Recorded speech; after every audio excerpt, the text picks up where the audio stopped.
कांग्रेस की आदिवासी स्वाभिमान यात्रा जोबट पहुंची, जहां जगह जगह हुआ स्वागत।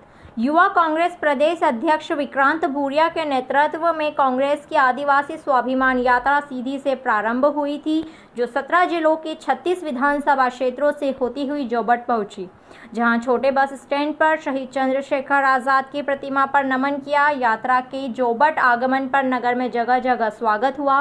इस दौरान प्रदेश युवा कांग्रेस अध्यक्ष विक्रांत भूरिया, पूर्व मंत्री जयवर्धन सिंह, जिला अध्यक्ष ओम प्रकाश राठौर, पूर्व जिला अध्यक्ष महेश पटेल, विधायक मुकेश पटेल सहित अन्य कांग्रेसी नेता ढोल मांदल पर जमकर थिरके, जहां से यात्रा नगर के प्रमुख मार्गों से होती हुई रेस्ट हाउस पहुंची। इस यात्रा में कांग्रेस पूर्व जिला अध्यक्ष केसर सिंह डावर, जिला महामंत्री सुरपाल अजनार, जिला पंचायत सदस्य हजरी अजनार, कांग्रेस यूथ जिला अध्यक्ष दीपक भूरिया, कांग्रेस नेता मोनू बाबा, महेंद्र सिंह रावत, वरिष्ठ कांग्रेसी नेता सहित सैकड़ों की संख्या में कांग्रेस के कार्यकर्ता उपस्थित रहे।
कर्ज माफी एक ऐतिहासिक कदम था, जिसके माध्यम से कमलनाथ जी की सोच थी कि हर किसान जिस पर भाजपा के राज में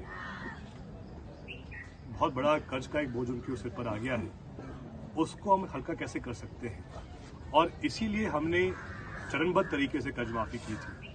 कमलनाथ जी मुख्यमंत्री थे, सचिन यादव जी कृषि मंत्री थे, और हमने शुरुआत की थी उन किसानों के साथ जिनका कम कर्जा था। इसलिए हमने शुरुआत की, उनकी संख्या उनकी अधिक थी। उनका पहले माफ किया 2019 में, लेकिन 2020 में जब फरवरी के माह में हमने दूसरा चरण प्रारंभ किया था, जिनमें वो किसान लिए गए थे जिनका कर्जा था 50,000 और 1 लाख के बीच में, तभी सत्ता परिवर्तन हो गया। लेकिन अगर भाजपा की नीयत साफ होती तो वो शेष कर्ज माफी पूरी कर सकते थे, लेकिन उनकी नीयत साफ नहीं थी। हम आज भी इसके लिए प्रतिबद्ध हैं। अगर हमारी सरकार वापस मध्य प्रदेश में बनती है तो एक एक किसान जिसने कर्ज माफी का फॉर्म भरा था, और जो आगे भी हम भरवाएंगे, लेकिन जिसके ऊपर आज ऋण है, जो परेशान है कर्ज से, उसका हम कर्ज माफ करेंगे 2 लाख तक का। इसके लिए हम पूर्ण रूप से प्रतिबद्ध रहेंगे। और स्वयं जो कृषि मंत्री है कमल पटेल जी, उन्होंने विधानसभा में मेरा प्रश्न में स्वीकारा है कि हाँ, लगभग 25 लाख किसान मध्य प्रदेश के हैं जिनका कर्जा माफ हुआ है। ये मैं नहीं कह रहा हूँ, ये भाजपा के मंत्री कह रहे हैं।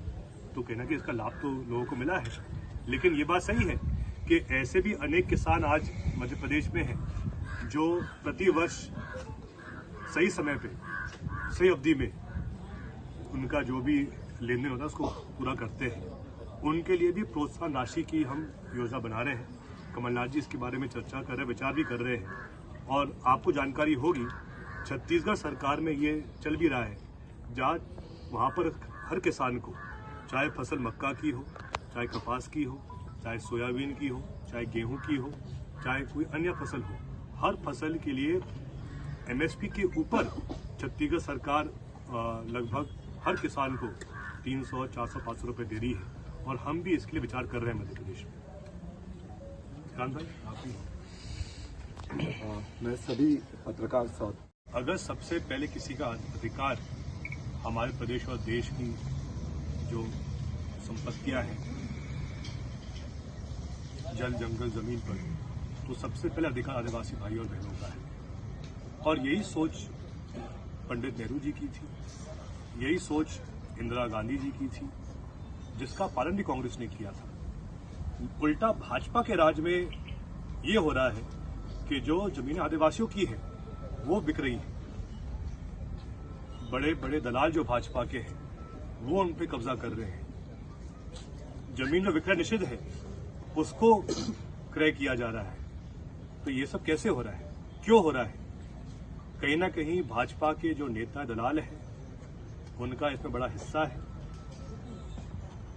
हर एक जिले में अगर आप देखें तो जिला मुख्यालय पर भी और अलग अलग जगहों पर भाजपा के विधायक, उनके मंत्री ऐसे उल्टे सीधे काम कर रहे हैं। लेकिन जो सोच कांग्रेस की है कि हर आदिवासी को, हर अनुसूचित जाति के साथी को, हर पिछड़े वर्ग के साथी को उनका अधिकार मिलना चाहिए, और साथ में जो सामान्य वर्ग के भी ऐसे लोग हैं जो आर्थिक रूप से कमजोर हैं उनको उनका अधिकार मिलना चाहिए। और सबसे पहले हर शिक्षित युवा को रोजगार के नए मौके मिले।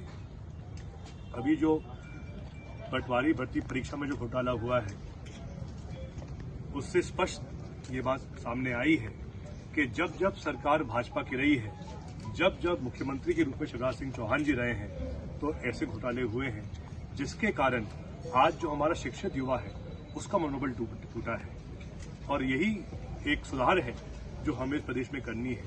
नए सरकारी पद निकालने हैं हर पंचायत में, हर गांव में, जिससे कि शिक्षित युवा है उसको सरकारी नौकरी मिले।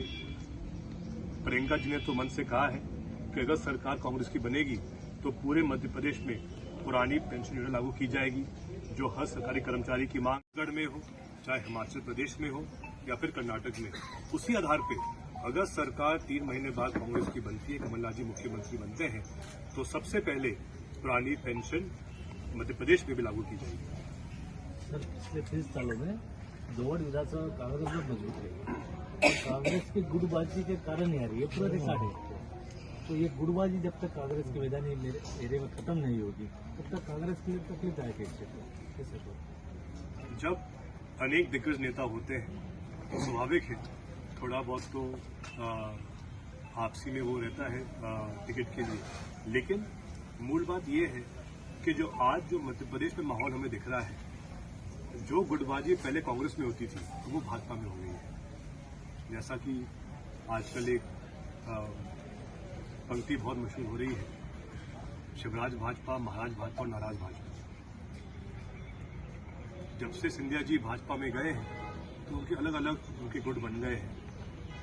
विवाद इतना हो गया है कि अब जो पूरा संचालन मध्य प्रदेश में हो रहा है भाजपा का, वो दिल्ली से हो रहा है। स्वयं हर दूसरे दिन अमित शाह जी मध्य प्रदेश में आ रहे हैं। आज वापस एक बैठक मध्य प्रदेश की दिल्ली में हो रही है शाम को 7 बजे।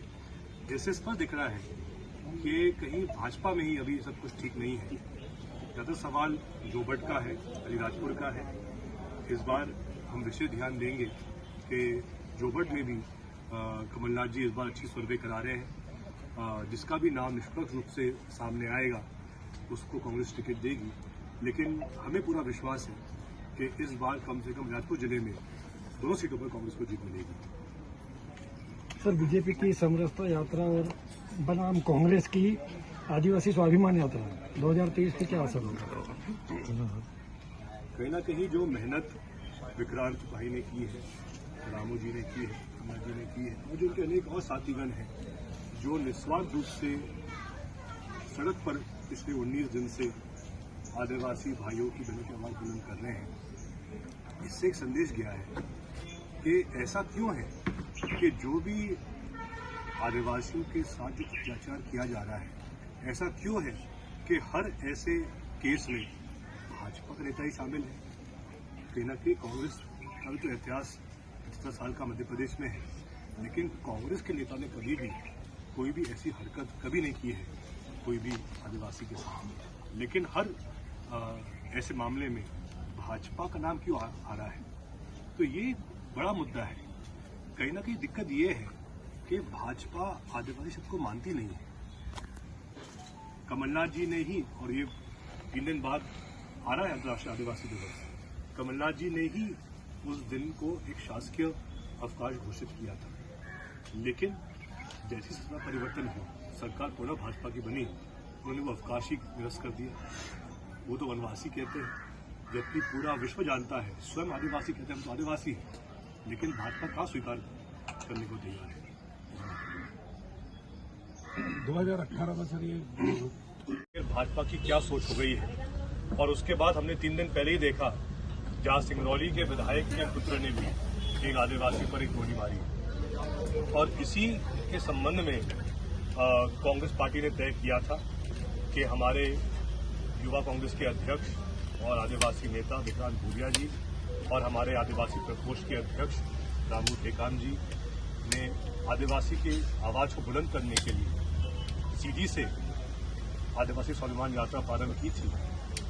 उसमें हमारी महिला नेत्री भी शामिल है, चंदा जी, और भी अनेक हमारे आदिवासी नेता पूरे मध्य प्रदेश के, जिन्होंने लगातार 19 दिन सीधी से लेकर जो शुरुआत की थी, आज यही यात्रा जोबट पहुंची है। और कल कमलनाथ जी साथ में हमारे प्रभारी जीपी अग्रवाल साहब दोनों झाबुआ पहुंचेंगे और वहां पर यात्रा का समापन किया जाएगा। कहीं ना कहीं जो अहंकार और घमंड भाजपा में आ गया है, उसका ही परिणाम है जो आज स्थिति मध्य प्रदेश में बन गई है। चाहे हमारे आदिवासी भाई और बहन हो, चाहे हमारे अनुसूचित जाति के हमारे साथीगण हो, आज कोई भी सुरक्षित नहीं है मध्य प्रदेश में। कहीं ना कहीं भाजपा के नेताओं में जो एक सत्ता का नशा उनके सिर पे चढ़ गया है, उसका ही परिणाम है कि ऐसे हादसे मध्य प्रदेश में हो रहे हैं। सर आदिवासी स्वाभिमान यात्रा का अच्छा माहौल मध्य प्रदेश में देखने को मिला, यहाँ भी शानदार स्वागत हुआ। आदिवासियों का दिल जीतने में कितने कामयाब हो पाएगी यात्रा? आपको जानकारी होगी। चाहती है और कांग्रेस कहती है कि जयेश उसके साथ है, इसको लेकर क्या कहेंगे? देखिए, सबसे बड़ा उदाहरण मैं दूंगा, इस यात्रा में सभी समाजों का हमको जबरदस्त, सभी संगठनों का जबरदस्त समर्थन मिला है। मनावर में हीरालाल अलावी जी ने भव्य स्वागत करा यात्रा का, क्योंकि ये चीज समझना पड़ेगी। ये सिर्फ सरकार बनाने की बात नहीं है। जो भी आदिवासी समाज को बचाना चाहेगा वो बीजेपी को हटाना चाहेगा, और ये लड़ाई बीजेपी को जो अत्याचारी लोग हैं उनको हटाने की है, और इसमें हम सब लोग पूरी ताकत से साथ में। आपके बयान से ऐसा लग रहा है कि बीजेपी की मानसिकता आदिवासी विरोधी है, क्या कहेंगे? बीजेपी की मानसिकता अभी से नहीं, पहले से आदिवासी विरोधी है। ये वो लोग हैं जो हमको वनवासी कहते हैं, मतलब जंगली लोग। आज मैं डॉक्टर हूँ, सर्जन हूँ, क्या मैं वनवासी हूँ? आज हमारे समाज के लोग डॉक्टर बन रहे हैं, सर्जन बन रहे हैं, एडवोकेट बन रहे हैं, एसपी बन रहे हैं, नेता बन रहे हैं, राजनेता बन रहे हैं, मंत्री बन रहे हैं, संतरी बन रहे हैं। हमारा समाज आगे निकल गया है और पढ़ लिख कर अपने स्वाभिमान को समझने लगा है, और ये यात्रा के माध्यम से उनके स्वाभिमान को जगाने का काम कर रहे हैं। और इस बार निश्चित तौर पर पूरा समाज समझ चुका है कि ये बीजेपी के लोग आदिवासी विरोधी हैं। वोट बैंक को लुभा पाएंगे? देखिए, बीजेपी भी पहले विकास यात्रा निकाली, उसमें वो निकास की तैयारी हो गई उनकी। अभी उनने समरसता निकाली है, इस यात्रा के बाद उनका पूरा रस भी निकल जाएगा। ये सिर्फ हवाई बातें कर रहे हैं, दिखाने का कोशिश कर रहे हैं, जमीन पर कुछ नहीं हो रहा। इसका सबसे बड़ा उदाहरण मैं आपको दूंगा। ये बड़े बड़े कार्यक्रम कर रहे हैं, कभी नरेंद्र मोदी जी के, कभी अमित शाह जी के। जबलपुर में अमित शाह जी आते हैं, राजा शंकर शाह और रघुनाथ शाह जी का एक बहुत बड़ा भव्य आयोजन रखा जाता है। वहां पर इनके जो मंत्री हैं, जो बड़े आदिवासी विधायक जिनको बोला जाता है, मंत्री बोला जाता है, विजय शाह जी को मंच तक घुसने नहीं दिया गया था। यही शहडोल में भी हुआ। शहडोल में वहां के जो बड़े आदिवासी नेता माने जाते हैं, फग्गन सिंह कुलस्ते, हिमाद्री सिंह, उनको तक मंच पर इन्विटेशन नहीं था, ना इन्विटेशन में नाम था। तो ये साफ साफ, और पैसा कहां से आता है? जो ट्राइबल सब का पैसा है, 13 करोड़ रुपए, ये डॉक्यूमेंटेड चीज मैं आपको बता रहा हूँ। 13 करोड़ जो ट्राइबल सब प्लान का पैसा है, इनके ट्रांसपोर्टेशन में यूज कर लेते हैं, जनता को लाने के लिए यूज कर लेते हैं। जो ट्राइबल सब प्लान का पैसा हमारी सुरक्षा में उपयोग होना चाहिए, हमारी शिक्षा में उपयोग होना चाहिए, हमारी स्वास्थ्य सेवा में उपयोग होना चाहिए, हमारे रोजगार में उपयोग होना चाहिए, वो इनके भीड़ इकट्ठा करने में उपयोग हो रहा है। और सबसे बड़ी बात, सतपुरा भवन में आग किस डिपार्टमेंट में लगी? ट्राइबल डिपार्टमेंट में आग लगी। क्यों लगी?